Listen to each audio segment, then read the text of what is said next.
안녕하세요. 몇 년 된 이야기지만 아직도 기억에 깊게 남아서 한번 사연으로 이야기해 보려고 합니다. 군대 갔다 와서 복학을 하고 평범하게 학교 생활을 하고 졸업을 몇 개월 앞둔 시점이었습니다. 그때 무슨 헛바람이 들었는지 배낭 여행을 훌쩍 떠나보고 싶었습니다. 다른 나라에서 고생을 하면서 여행을 하면 견문도 넓어지고 좋은 경험이 될 거라고 생각했고 그 당시에 조금 유행이었기도 했습니다. 졸업 후 취직할 때도 이력서에 쓸 수 있고 그때의 경험을 잘 살리면 취직에 유리할 수도 있다는 말도 어디서 주워들어서 배낭 여행을 가야겠다는 확신이 생기자마자 부모님께 허락을 받으러 본가로 내려갔어요. 그 당시 자취를 하고 있었는데 부모님께 배낭 여행 이야기를 했더니 대견해 하시면서 제 뜻이 그러면 다녀와 보라고 하시더라고요. 그래서 당연히 여행 경비를 달라고 손을 내밀었는데 제 학비랑 생활비 되는 것만으로도 빠듯하다고 정 다녀오고 싶으면 제가 직접 벌어서 다녀오라고 선을 그으시더라고요. 포기할까도 했는데 그때 당시에는 배낭 여행을 꼭 다녀와야겠다는 생각이 들더라고요. 남자가 마음먹은 거 한번 잃어보자는 심정으로 곧바로 휴학계를 내고 아르바이트를 시작했습니다. 이것저것 아르바이트를 찾다가 조금 힘들더라도 돈을 많이 주는 일을 찾기 시작했습니다. 서울 외곽에 있는 대형 고깃집이었는데 거기서 불판 닦는 일을 시작했습니다. 열기에 약품 냄새에 고무장화 안에는 땀이 꽉 찬 상태에다가 일은 정말 고되고 힘들었지만 나름 차비도 넉넉하게 챙겨주고 알바비까지 쏠쏠했기 때문에 이렇게 몇 달만 하면 여행 경비는 충분히 모을 것 같다는 생각이 들었습니다. 규모가 꽤 큰 식당이라 그런지 일하는 사람도 많았습니다. 제 또래 사람은 한 명도 없어서 주방이나 홀에서 서빙하는 이모님들이 저를 대견하다며 잘 챙겨주셨어요.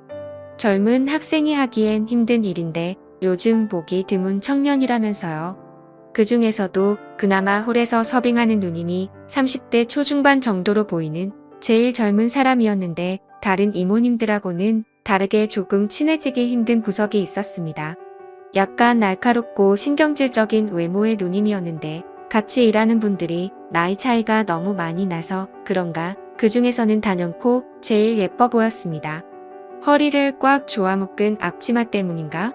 이 제 눈에는 엄청 매력적으로 보였습니다. 이게 어른의 성숙한 매력인 거구나 하는 생각까지 들게 할 정도였으니까요. 아무튼 그 누님과는 뭘 어떻게 해보려고 싶은 생각은 없었는데 매서운 인상이긴 하지만 얼굴도 예쁘고 키도 크고 쭉쭉 뻗어서 그런가 자꾸 눈길이 가더라고요. 하지만 홀에서 일하는 관계로 매일 불판을 닦는 저와는 좀처럼 마주칠 일이 없었습니다. 일하면서 친해질 기회가 꼭 있으리라 생각했습니다. 무엇보다 유일한 제 또래이기도 하고 여행을 가기 전에 일터에서 만난 누님과 좋은 추억도 쌓으면 좋겠다는 생각도 했습니다.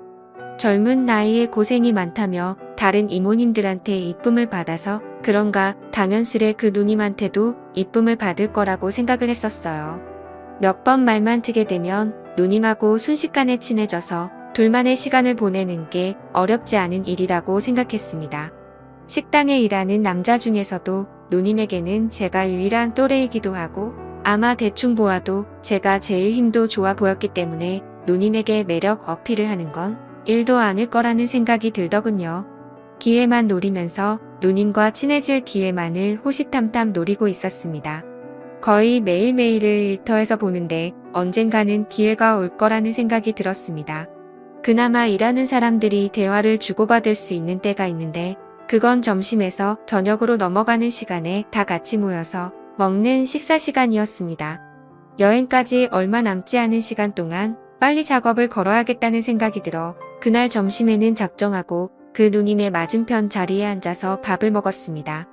누님은 벌써 밥을 먹고 있었는데 앞자리에 제가 앉는 걸 눈치챘는지 눈만 흘깃하면서 제가 앉는 걸 확인하고는 별로 신경도 쓰지 않고 식사를 계속하더군요.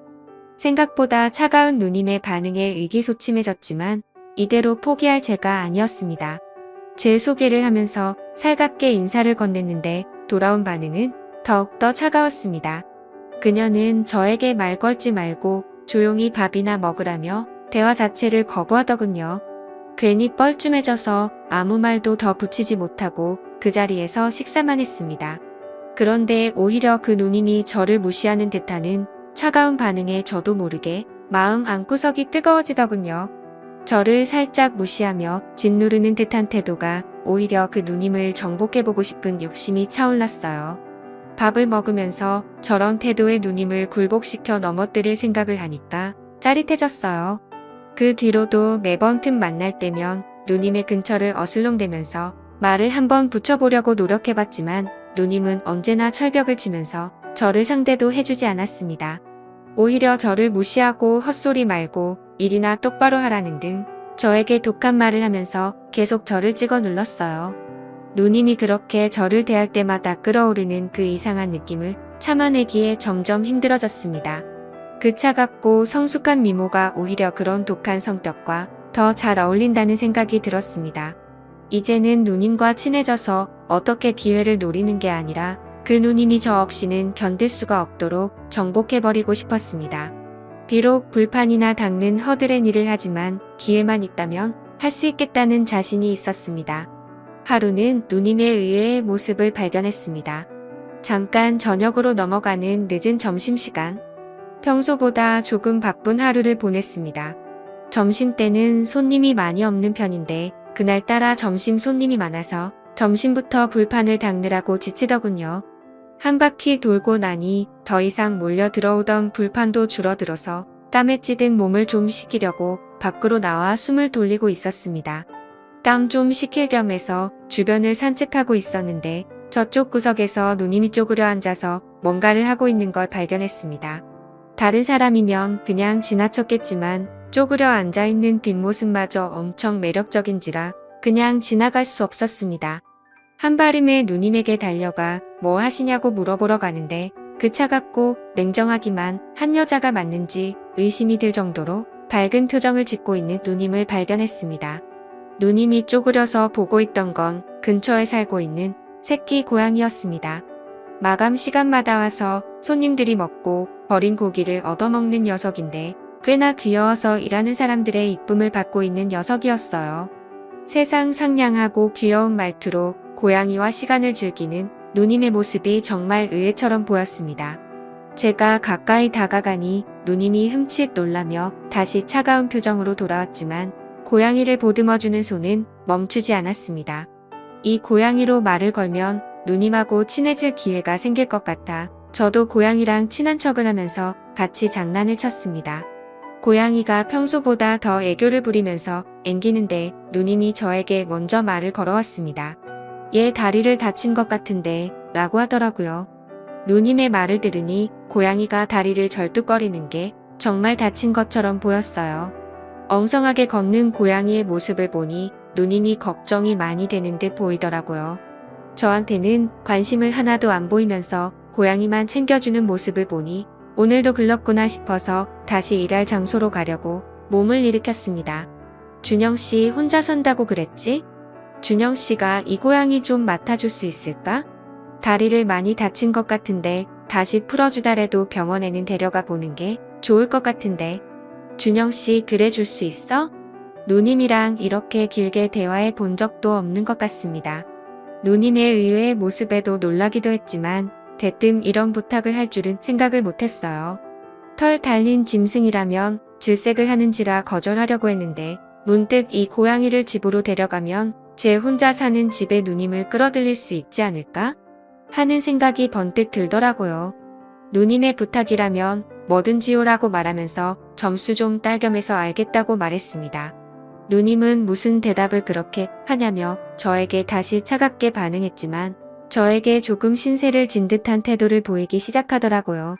고양이를 데려간 그날부터는 누님이 고양이는 적응을 잘하냐면서 먼저 말도 걸어오고 아무래도 고양이가 복덩이였습니다. 마주 앉아 먹던 밥도 고양이 근황을 보여준다는 핑계로 나란히 옆에 앉아 먹게 되었습니다. 핸드폰을 꺼내 고양이 사진을 보내줄 때면 사진을 보여준다는 걸 핑계로 몸을 더욱 더 바싹 붙어 앉아있는 그대로 누님을 느꼈습니다.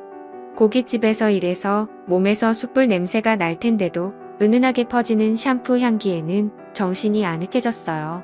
기센 여자인 줄만 알았는데 여성적인 매력이 물씬 풍기는 누님의 모습 때문인지 그녀를 향한 마음이 날이 갈수록 더 커지기 시작했죠. 고양이 다리가 완전히 다 나은 것 같을 때쯤, 이때가 아니면 더 이상 기회가 없다는 생각에 저도 좀 더 과감해지기로 했습니다. 고양이 구경을 오라는 말로 누님을 저 혼자 사는 방으로 초대를 한 거죠. 누님은 안 될 것 같다는 반응을 보이면서도 고양이가 너무나도 보고 싶었는지 고민하는 듯 하더니 결국 토요일 저녁에 장사가 끝나고 나서 오겠다고 하더군요. 괜히 누님이 온다는 말에 설레어서 집 청소도 몇 번이나 하고 생전 켜보지도 않는 향기 나는 촛불까지 사서 분위기도 내보고 해봤습니다. 하루가 10년처럼 길더니 결국엔 누님이 오기로 한 당일이 되었습니다. 앞치마를 푸른 누님의 모습은 더 아름다웠습니다. 같이 버스에 타고 우리 집으로 향하는데 옆에 앉아서 이런저런 이야기를 건네봤지만 저에게는 역시 계속 냉정하고 쌀쌀맞게 대답하더군요. 그럴 때마다 속으로 그런 모습도 얼마 안 남았다고. 오늘에야말로 기필코 내 여자로 만들어주겠다는 다짐을 몇 번이고 했습니다. 집 앞에 도착해서 도어락을 여는데 괜히 그때부터 제 마음이 두근두근 뛰기 시작하더라고요. 이미 머릿속에서는 몇 번이나 상상하면서 시나리오를 써놨기 때문에 걱정은 되지 않았습니다. 일단 고양이가 잘 지내는 모습을 보여줘서 안심시킨 뒤 돌아가려는 누님에게 여기까지 왔는데 식사나 하고 가라고 하면서 인터넷을 보고 갈고 닦은 자취생의 요리 솜씨를 보여주고 자연스럽게 냉장고에 넣어둔 와인을 꺼내서 분위기를 만들려는 계획이었죠. 하지만 제 기대와는 다르게 누님은 문을 열자마자 얼굴이 사색이 되더라고요. 왜 개처럼 묶여있는 거야? 누님은 정색을 하면서 저에게 화를 냈습니다. 고양이가 방구석에 목줄을 차고 묶여있는 모습을 보면서 화를 내더라고요. 그제서야 알았지만 고양이는 개랑 달라서 행동의 구속을 받으면 굉장히 스트레스를 받는다는 걸요. 전에는 풀어놓았었는데 퇴근하고 올 때마다 책상 위며 식탁 위에 있는 걸 전부 바닥으로 떨어뜨려 놓고 집안 가구들을 발톱으로 죄다 뜯어놔서 묶어놨을 뿐인데 시작부터 제 시나리오대로 풀리지 않고 꼬여만 갔습니다. 문 앞에 잔뜩 긴장한 저를 확 밀치더니 고양이에게 뛰어가더라고요. 고양이에게 묶인 목줄을 풀어주는데 고양이가 놀란 건지 스트레스 때문에 그런 건지 발버둥을 치더니 누님의 등짝을 확 핥히고 침대 밑으로 숨어 들어갔습니다. 고양이는 나올 생각을 안 하고 누님은 입고 있던 얇은 옷 덕분에 보호가 안 됐는지 고양이에게 핥힌 곳에 피방울이 송골송골 번지기 시작하더라고요. 피가 나길래 허둥지둥 약상자를 들이밀었는데 피가 나는 곳이 등 쪽이라서 누님이 팔이 닿지 않는 것 같더라고요. 갑자기 좋은 생각이 떠올라 누님에게 제가 약을 발라드리겠다고 너스레를 떨면서 약을 발라주는데 세상 부끄러운 표정을 한 누님은 기센척을 해도 천상 여자더라고요. 약을 다 발라주고 나니 누님과 저 사이에 묘한 분위기가 흐르는데 때는 이때다 싶었습니다. 누님에게 일단 고양이에 대해서 사과하고 고양이를 키워본 적이 없어서 서툴러서 그러니 기본적인 상식을 알려주시면 안 되겠냐고 물었죠. 이야기가 길어질 것 같으니 제가 솜씨 관리 좀 해보겠다고 하고 자연스럽게 작전을 짜놓은 대로 흘러갔습니다. 보기에도 분위기 좋은 저의 솜씨 좋은 요리가 완성이 되고 냉장고에 넣어둔 와인을 꺼내 들었습니다. 누님은 그런 저를 보더니 핏이 굳더라고요. 정말 서툴다고? 와인을 냉장고에 보관하는 사람이 세상에 어디 있냐고 말하면서요. 의도한 건 아니지만 저의 어리버리한 매력이 누님의 마음에 들었던 것 같습니다. 결국 술이 한 잔씩 들어가고 나니 누님과 저 사이의 벽이 허물어지기 시작했습니다. 어느 순간부터 고양이 이야기는 뒷전이고 혼자 살면 외롭지 않냐는 둥 누님도 혼자 사는데 너무 외롭다는 둥 남자와 여자의 대화가 이루어지고 있었죠. 이제 분위기가 무르익었다는 생각이 들어서 누님에게 아까 약 바른 곳을 한 번 더 봐주겠다고 이리 와보라고 했습니다. 누님은 저를 거절하지 않고 제 옆으로 다가왔고 약을 상처 부위에 다시 한번 쭉 차서 바르니 누님의 입에서 묘한 소리가 새어나왔습니다. 그렇게 기세를 몰아 누님을 등 뒤에서 껴안았고 사실 누님을 좋아한다고 고백을 했습니다. 누님은 저에게 안긴 채로 아무 말도 하지 않고 있다가 이내 고개를 돌려 제 고백을 수락한다는 듯 있더라고요. 그렇게 누님과는 결국 연애를 시작하게 되었고 고양이 핑계로 매일같이 만나 둘만의 시간을 가졌습니다. 배낭여행을 다녀와서도 거의 매일같이 만났죠. 하지만 그 만남도 잠시였어요. 제가 배낭여행을 다녀오는 동안 누님은 결혼할 남자를 만나게 된 것이었죠. 몇 년이나 지난 이야기지만 아직도 그 고양이는 제가 키우고 있습니다. 가끔씩 고양이를 보면 그 누님 생각이 날 때가 있습니다.